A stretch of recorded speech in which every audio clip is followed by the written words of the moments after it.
فاتحہ سورۃ الفاتحہ کے بغیر کئی اہل حدیث اعتراضات اٹھاتے ہیں کہ اس کے بغیر نماز نہیں ہوتی،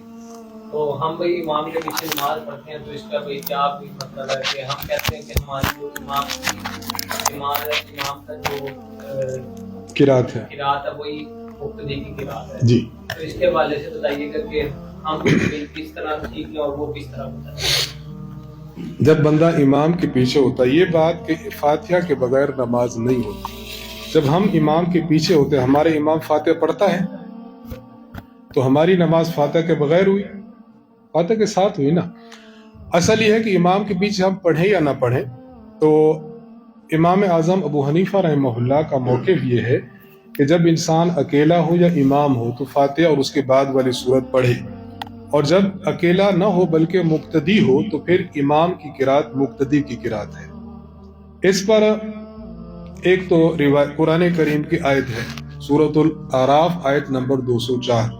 وَإِذَا قُرِئَ الْقُرْآنُ فَاسْتَمِعُوا لَهُ وَأَنصِتُوا لَعَلَّكُمْ تُرْحَمُونَ۔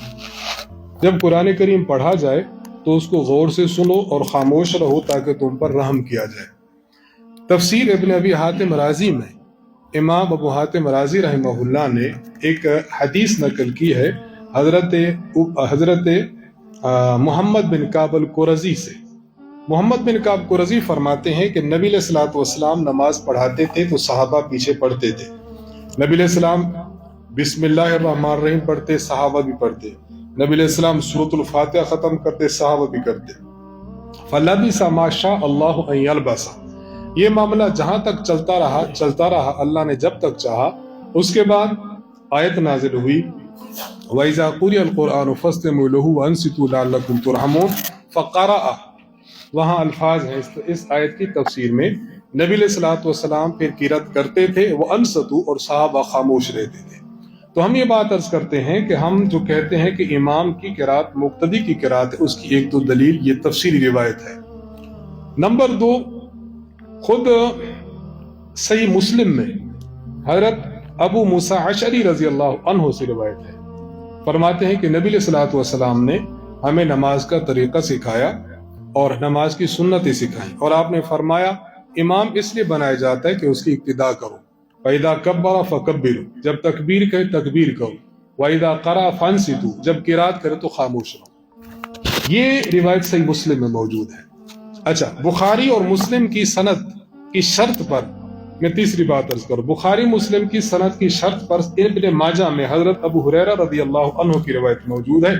حضرت ابو ہریرہ رضی اللہ عنہ فرماتے ہیں حضور علیہ السلام نے فرمایا انما جعل الامام لیتم بہ فاذا کبر فکبروا واذا قرأ فانصتوا، امام اس لیے بنایا جاتا ہے اس کی اقتداء کی جائے، جب وہ اللہ اکبر کہے تم بھی اللہ اکبر کہو، جب وہ قرات کرے تو خاموش رہو، اور فرمایا وَإِذَا قَالَ غَيْرِ الْمَغْضُوبِ عَلَيْهِمْ وَلَا الضَّالِّينَ فَقُولُوا آمِنْ، جب وہ غیر المغضوب علیہم ولا الضالین کہے تو تم آمین کہو۔ غیر المغضوب علیہم ولا الضالین یہ بقرہ میں ہے یا مائدہ میں ہے؟ فاتحہ میں۔ اس کا معنی نبی علیہ السلام فرماتے جب امام یہ کہے، یعنی امام جب فاتحہ پڑھے آپ نے آمین کہنا ہے، تو اللہ کے نبی نے امام اور مقتدی کا وظیفہ الگ الگ بتا دیا۔ اسی طرح امام ابو حنیفہ رحمہ اللہ کی کتاب الآثار ہے، اس میں ہے نبی علیہ الصلوۃ والسلام کے پیچھے ایک صحابی نے نماز پڑھی اور اس نے سورۃ الفاتحہ اس نے اس نبی علیہ السلام کے پیچھے قرات شروع کر دی، ان کے ساتھ جو تھے انہوں نے ان کو روکا کہ نہ پڑھو۔ خیر جب نماز ہو گئی تو نماز کے بعد انہوں نے کہا اتنہانی ان اقرأ خلف رسول اللہ صلی اللہ علیہ وسلم، کیا حضور علیہ السلام کے پیچھے مجھے قرات کرنے سے روکتے ہیں؟ کہتے ہم نے یہ بات کی تو حضور نے سن لی، تو حضور نے ہمیں بلایا کہ کیا مسئلہ ہے، تو ہم نے عرض کیا کہ آپ کے پیچھے قرات کر رہا تھا، تو نبی علیہ الصلوۃ والسلام نے ارشاد فرمایا من کان لہ امام فقراءۃ الامام لہ قراءۃ، جس بندے کا کوئی امام ہوتا ہے امام کی قرات مقتدی کی قرات ہوتی ہے۔ چھٹی دلیل خود صحیح بخاری میں حضرت ابو بکرہ رضی اللہ تعالی عنہ کی روایت ہے، آپ نے سنا ہوگا حضرت ابو بکرہ رضی اللہ عنہ نماز کے لیے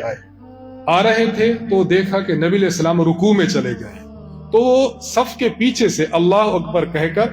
رکوع کیا اور گھسٹتے گھسٹتے نبی علیہ السلام کے ساتھ صف میں پہنچ گئے۔ جب نماز کا اختتام ہوا نبی علیہ الصلوۃ والسلام کو بتایا گیا، آپ علیہ السلام نے فرمایا زادک اللہ حرصا ولا تعد، اللہ تعالیٰ آپ کا شوق زیادہ کرے، کیونکہ آپ چاہتے تھے کہ یہ رکن بھی میں حضور کے ساتھ ملوں، دوبارہ ایسا نہ کریں۔ اب محدثین یہ فرماتے، خصوصاً محدثین احناف، نبی علیہ الصلوۃ والسلام نے اس مقام پر ان کو نماز لوٹانے کا حکم نہیں دیا، حالانکہ انہوں نے فاتحہ نہیں پڑھی، رکوع میں ڈائریکٹ چلے گئے، پھر بھی ان کی اس رکعت کو نبی علیہ السلام نے کنسیڈر کیا، جو اس بات کی دلیل ہے کہ قرأت فاتحہ کے بغیر بھی نماز ہو جاتی ہے۔